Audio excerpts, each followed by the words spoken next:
We may as well be sprinkling crack over this, it's that addictive. Anything with bacon is gonna be better. Serving packet mac and cheese should be illegal. In this video, I'm gonna show you how to make the easiest mac and cheese. So just sit back, grab a drink or two, and let's get into it. Cooking time for this recipe is 1.5 hours. Or for those of you who like to use my beer timer, you're looking at a 3-beer cook. Cheers. And don't forget to subscribe, like, and send hate mail. It all helps. Now, for those of you who have tried mac and cheese and said, I hated it. It's not that packet stuff from the supermarket. Let's get it right. Packet mac and cheese is crap. There's a couple of ingredients that I like to add to my mac and cheese that makes it super addictive. I mean, stand out from the crowd. But first, let's get our barbecue ready. Packet mac and cheese is never gonna make you moist. Look at the science. Smart, but true. Today, I'm gonna be using a 57cm Weber kettle, and I'm gonna be utilizing the snake method because I wanna be smoking at temps of 150 degrees Celsius. And how I'll do that is by carefully stacking briquettes into the Weber to form the snake. Taking your time to make sure it is set up as neat as possible, you'll get a more even burn that way. Then I'll add 14 briquettes to a chimney starter. I'll light them up, and once they're fully ashed over, I'll add these to one end of the snake to act like a fuse. And then I'm gonna add 1 chunk of pear wood. We don't wanna overly smoke this mac and cheese. And I'll just place it close to the lit fuel. I'll carefully put the grill back in place. By placing that wood chunk near the lit fuel, it allows the Weber to get up to temp before it ignites that smoking wood. Next up, we just want to put the lid back on, making sure all the vents are wide open and that lid vent is on the opposite side of our lit fuel. And once the temp gets roughly 50 degrees Celsius off our target temp, we can close down the bowl vent to round about halfway. Now the temp will keep climbing, but it will slow down and it should settle around our target temp.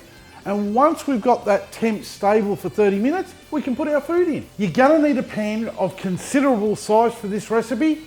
And here's one I prepared earlier. And into it, add 700 grams of dried uncooked pasta. And it doesn't really matter, as long as it's not lasagna sheets. 500 grams of Colby cheese, 500 grams of shredded cheddar cheese, and 250 grams of cream cheese, 125 grams of salted butter, and 500 grams of diced and pre-cooked bacon, and 2 tablespoons of your favourite barbecue rub. And today I'm using 4 Monkeys Homebase, and 6 cups of milk that tastes like real milk. That's it. We can now add the mac and cheese to the Weber. Just place it on the opposite side to the lit fuel. Put the lid back on, making sure that lid vent stays over our tray of food. That way we are drawing the heat and smoke over it. And leave that alone for 30 minutes. Or half an hour if you can't wait that long. You can make this recipe in any hooded barbecue, even your oven. Just using the same times and temps. Just don't try and make it in a toaster. That doesn't work. After 30 minutes, the cheese should have started to melt. So grab the tray out of the Weber, place the lid back on so we don't get any large heat spikes, and give everything a good mix up, scraping the sides. And don't forget to get into those corners.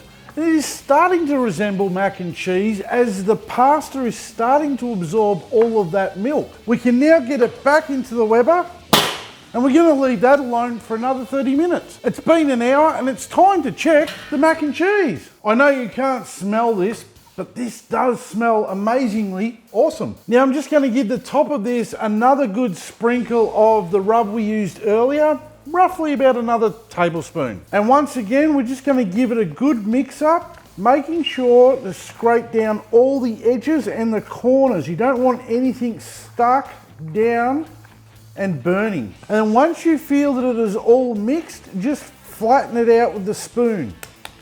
Can you hear that? It still sounds moist. Smart! And now for something added extra. This is gonna taste great as it stands, but we're after awesome. We're gonna add 2 bags or 100 grams of pork crackle. We just need to make them into small crumbs. He's a handsome genius. Now you can do it in a food processor, or you can do it in the bag by just opening the bag a bit to let out the air. and just crunching it up. And then we're just going to sprinkle these over the top nice and evenly. And pop this back in the Weber. And pop the lid back on, and we're going to leave that alone for another 30 minutes. Studies have shown that pork crackle is more addictive than crack. The last 30 minutes is going to see that pasta soak up the last of the juices. The pork crackle won't darken, but it will crisp up and it will give a nice crunchy bite. If we are going on smell alone, this is a winner. Now, we've just turned a side dish into a main dish.